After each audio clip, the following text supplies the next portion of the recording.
What's happening, YouTube? Thanks for tuning back into the channel today. Right here with the Rustbelt Mechanic. So I really wasn't going to film this one, but you know what?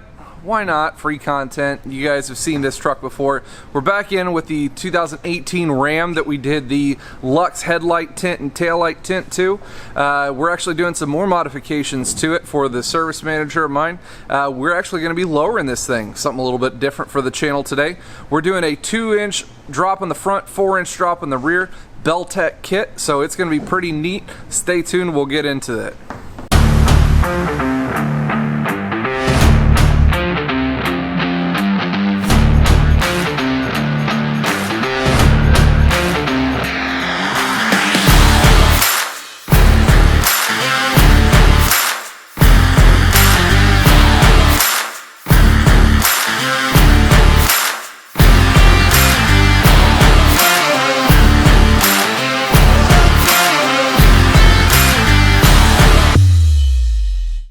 So if any of you guys know the industry on suspension, Belltech is pretty much the leading industry partner in lowering suspension kits. They really have some of the best. You know, some of the other lift kit companies and all is, you know, BDS, King, they have awesome shocks and struts, but when it comes to lowering, Belltech has pretty much the best kits. So we ended up picking up this kit, 2-inch drop in the front, 4-inch drop in the rear. We're going to be putting it on this 2018 Ram today, getting it all done. It's actually going to be pretty simple. Fronts, you're just literally changing out struts and springs. You're reusing the upper mounts.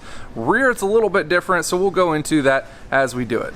So starting off here on the front end, we really just need to get into the strut area right here. So what we're going to do is we're going to take the calipers off of the front spindle assembly because we really want to just get this whole spindle assembly out. We're going to take off our upper ball joint, lower ball joint, tie rod, get the brakes off, hang them back here on the frame. Look, we already got a little hanger ready to go. Get those off so then we can disconnect our speed sensor and then just take this whole spindle off because that makes it a whole lot easier to be able to get the strut out. We need to get those off, that one and the other side, so we can get those pried up and off of it.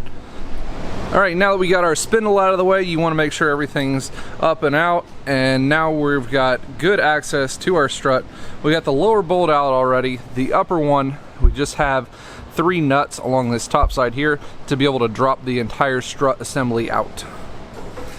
So now what we're going to do, we're going to get our strut assembly put into our strut compressor, because with this kit it does replace both the spring and the actual strut assembly, but we still need the upper mount from it. So we're going to get this thing put in here, compress the spring, undo the bolt, and get that upper strut mount off so we can use that. Here is the actual kit. Again, when you get kits like this, you need to make sure you have all the parts to them. So we've got all our parts here. The 4 different springs, we got our fronts and rears respectively. Front struts right there, rear shocks.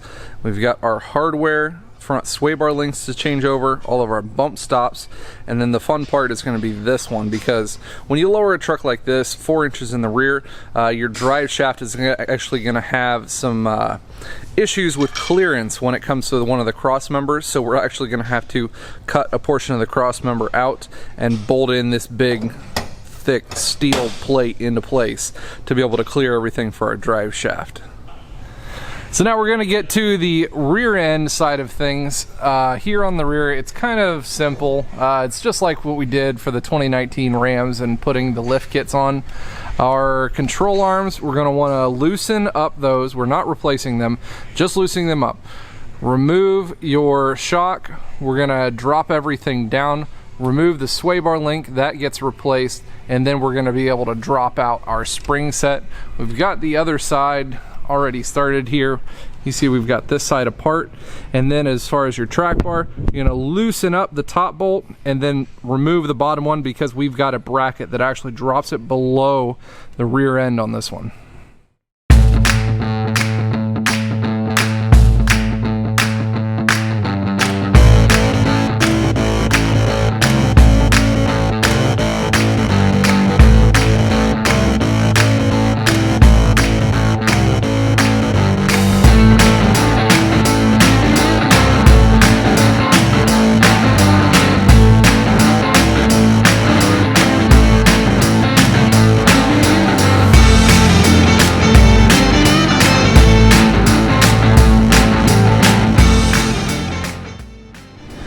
Now, when we put everything in, we did not tighten everything up because everything has to be kind of jounced. Anything that has a bushing on it, just like these strut mounts, are bushings here for the sway bars. Same thing with the rear control arms. We had to loosen those up to be able to get everything in. You got to loosen that up, retighten everything up. So now that we've got it on the drive-on rack, we went ahead and retightened those up. Now we're gonna have to do some heavy attention to our camber, because as you can see, we've got some camber action going. So we'll get that adjusted up here on the alignment rack.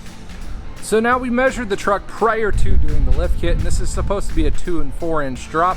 2 inch drop in the front, 4 inch in the rear. So let's see what it actually is supposed to be. Prior to doing the lift kit, we had 36.5 inches from the ground to the beginning of the wheel well. And then on the rear, we had 38.75 inches from the ground to the wheel well also. So let's go and check and see where we're at right now.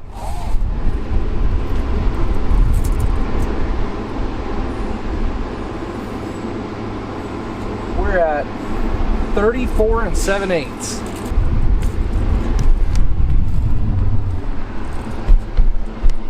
Now onto the rear.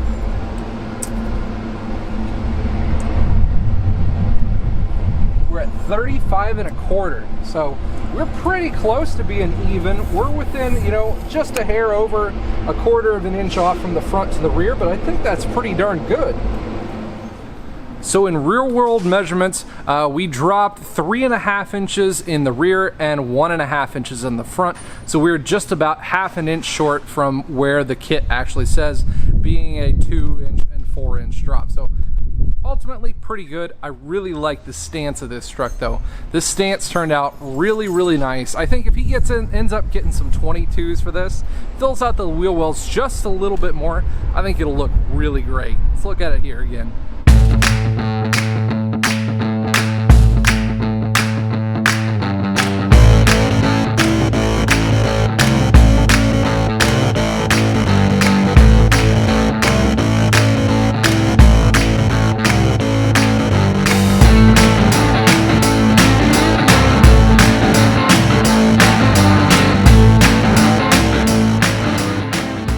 So we got everything aligned, and I've been driving it here for just a couple of minutes. So initial thoughts on it is it's pretty decent. Like I was expecting, you know, lowered truck. This is gonna be a pretty rough ride because I've driven some lowered trucks and they were hay wagons to say the least. And this one being a Belltech actual nice lowering kit, full suspension kit, I've never put one of those on before, and I've never had that, you know, in my mind prior to this. I'm pretty impressed by it. Now, it doesn't quite stack up to how good the factory suspension feels. The factory one, it does have that initial better dampening to it, but this one does rebound fairly decently. The biggest thing that I would definitely say it does better is it does hug the road better. Cornering is definitely throwing you back in the seat a little bit better. It's able to hold the corners a little bit more. The rebound in the suspension is still pretty decent, and it's really responsive at the same time. Now, as far as cost-wise to what this one gives you, I think it's fantastic. I'll leave the link down in the description below, but this kit, you pick it up for like 640 to 670 bucks, depending on where you buy it. I'd say that's a pretty no-brainer.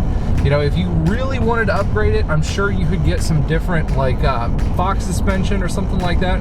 But with the standard Belltech suspension, it's pretty good, especially for a kit that's under $1,000.